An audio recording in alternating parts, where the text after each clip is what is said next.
support this state in a difficult period of time. A cyclone warning zone, it remains in place and it has tightened overnight in the area between Double Island Point all the way to the border. And that impact zone will continue to narrow as the cyclone approaches, and we will update Queenslanders as that occurs. Overnight and this morning, councils have done a lot of work in terms of the storm tide mapping. And we're joined also today as well by the Prime Minister. We're joined by the Lord Mayor, and I'll be going to the Gold Coast shortly after this, and we will have members speaking with councils right across the area. It's critical that people make themselves aware of the storm tide zones and the impacts on them and their property. You can reach this information on the disaster.qld.gov.au website. I'm going to say that again. It's disaster.qld.gov.au. When you go onto that platform, you will see your local government's dashboard there, and you can go and click on it.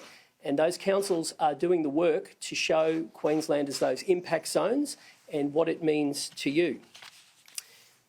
Flood warnings. Flood warnings remain in place from the Mary River all the way to the border and beyond, and minor to major flooding is expected in the coming days.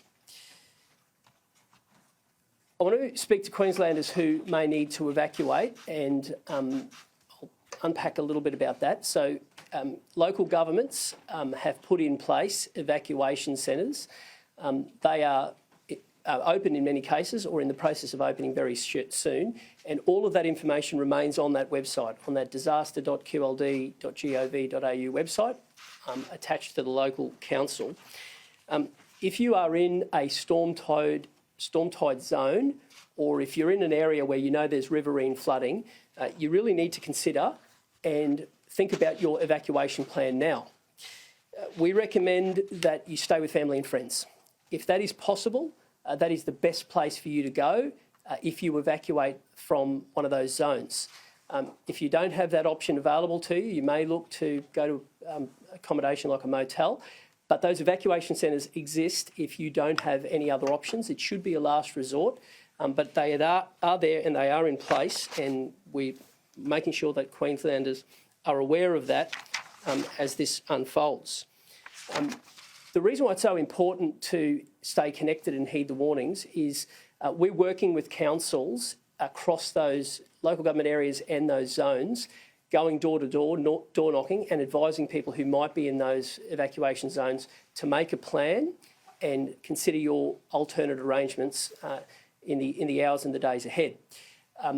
If somebody's knocking at your door, they're there because they care about you, and they're there because they care about Queenslanders, and we want you to listen to those warnings and make your arrangements in place. If you're not in one of these zones, if you're not in the storm tide zone or one of those riverine flooding areas, the safest place for you is in your home. And that's the vast majority of Queenslanders. Right now, the best thing you can do is prepare your home.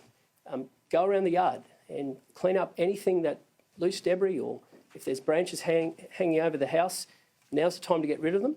If you can fortify your home and remove those items, the safest place for you will be in your home. And I know this is, in many cases, for many Queenslanders, the first time they have experienced this. But I want to assure you that you will get through this if you stay connected, if you do the right things, and if you put in place those preparations now. We've repeatedly been speaking about getting ready over the last few days. We're now into the phase where it's hours rather than days, but you've still got time. You've got time to plan an evacuation route if you're in one of those zones. You've got time to clean up your home and make sure you've got the essentials if you're not in those areas. It's really important that every Queenslander plays their role. This is a very rare event for South East Queensland, I acknowledge that, but I'm asking Queenslanders to take it seriously, and I want you to know that we are taking it seriously. And we have every faith that Queenslanders will respond. And whilst it has been many decades since this part of the state experienced it, I have seen the way that the South East has handled flooding events, and I've seen the way that Queenslanders have dealt with all forms of challenges like this. And I have every faith that the state will come through this. We're asking a very large population to stay connected and be prepared. And as we get the information, we'll share it with you as the impacts become known. So as we know what the intensity looks like, where it will cross, what time, we will continue to share that. One thing is for certain, and that is that there will be a cyclone across the coast, and all of the models have pointed towards that for some time, and we're asking you to take it seriously. And we'll continue to give you the information to be able to do that and keep you and your family safe. Just want to get on to a few of the priorities today. There's been 68 evacuations from South Stradbroke Island overnight. More are happening today, right now. The windows for this to occur is closing, and it's closing fast, but we are working with particularly those vulnerable people on those communities to be able to make sure that people are safe. Again, whatever decision people have taken, whether they have relocated or whether they're staying on those islands, we're going to support you through this, and you need to know that we are serious about it. And once this system is crossing, we will continue to articulate those messages.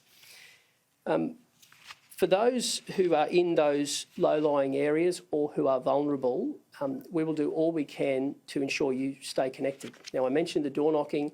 We've got nearly 500 Queensland Police recruits who are out and about, getting their first taste of community service before they graduate. We've got people from Fire and Rescue, the SES, and councils across this area have done a marvellous amount of work ensuring that people are there to go door to door, but also stay connected on the website. Listen to your media platform of choice. Talk to your friends. Make sure your neighbours know about it. Now's a great time to get to know your neighbours if you don't, and talk to them about it. It's really important that people understand that the threat is real. Be prepared, and to know that we are doing the work to be prepared as well, and we'll continue to do that. We've had a particular focus on nursing homes, aged care, health services, those sleeping rough, and we're doing all we can to make sure that we get those people out of harm's way as quickly as we can. There are some evacuations of some of those low-lying nursing homes that are being planned and will be done during the course of the day. And in the case of those homeless, we continue to go and reach out and offer accommodation to anyone who is there, and we will continue to make that offer to those in the hours ahead. To give Queenslanders some assurance and some confidence about how seriously we're taking this, I just want to go through some of the pre-deployments that we have done. And I've spoken to you in recent days about getting generators ahead of the game, making sure we've got health staff on some of those islands, for example. I've spoken about working with the telecommunications to make sure they've got backup power. We've spoken about increasing the bandwidth capacity for bulk messages to go out. But here's a snapshot of some of the things that have unfolded in very recent days and hours. Rescue vessels have been deployed to places like the Gold Coast to make sure that some of those people living in those storm-tide areas, like those canals, that we have resources at places like the Gold Coast and the Redlands and beyond. Brisbane, we have rescue assets positioned along the river. 180 swiftwater rescue personnel right here in the impacted area. Additional Queensland Fire Department recruits have also been tasked, along with those Queensland Police Service recruits I spoke of yesterday. Aircraft, including helicopters with winch capabilities, are on standby. The ADF resources are now also ready to respond, and the ADF's response, quite frankly, has been excellent, and I'll get the Prime Minister to comment on that in a moment. We have 1,000 ergon energy crews ready to respond once the system goes through, and partnering with that, we have some private contractors who will work with them to clear the debris so they can reconnect power lines, because restoring electricity in these events is such a huge, huge thing that needs to occur to enable the recovery to move on. So I just want to remind Queensland, I've been speaking about 3 phases of this. Spoke about the first, which was the big surf and the erosion. We have seen that in multiple places of the coast, and I've spoke at length about the risk to the Caloundra community because of the breakthrough at the northern part of Bribie. We are now moving into the second phase, and that's that damaging and destructive winds. And Queenslanders will increasingly start to see that overnight and into tomorrow. And it's important that as that system approaches and crosses, that people stay ready for it and do all the preparations ahead of it. And then it'll move into the third phase. And I really want Queenslanders to understand how important that is. And that third phase is that significant rain, that major and moderate flooding that will come from it. I have seen how well South East Queenslanders have responded to flooding in the past. This system will certainly challenge large parts of our coastline. And it is important that, as you do with any flooding event, that you take the precautions for you and your family, and that involves actively knowing the things that you need to do ahead of it. But a system like this does generate significant rain, and it is important that people are ready for that third phase long after those destructive winds disappear and beyond into the weekend. Schools.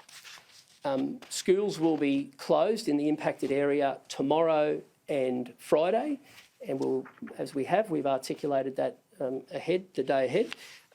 We urge people to, if you've got any questions, to go onto the disaster.qld.gov website, and there's a link to the school closures portal that I've spoken of. But schools are obviously open today. They will be closed tomorrow and Friday. Early learning centres, again, on that platform, we do provide the opportunity for those third-party early centres to communicate that. The Prime Minister has an announcement which is very good news for parents in that space, and I'll let him do that in a moment. Public transport. Last services for public transport will run tonight, scheduled to conclude today, so there will not be public transport on Thursday and Friday as a minimum. But people should stay across the disaster website, because obviously if the weather deteriorates this afternoon, they should be watching that. But public transport is slated to go all through today, but it will not be operational on Thursday and Friday. Queenslanders need to be prepared for major roads and bridges to be closed. Obviously, once winds reach 90 kilometres an hour, that's the trigger point, and I talk about things like the gateway, and it's important that people stay up to date with that information, and we'll continue to provide it. Aviation and airports, as I've explained, they are a matter for both the airport and the airline. They work together. The BOM gives them great access to information, and they will communicate directly with the passengers, and we'll play our role as well as that comes to hand. I've just received moments ago information that after midday today there is a red alert for vessels.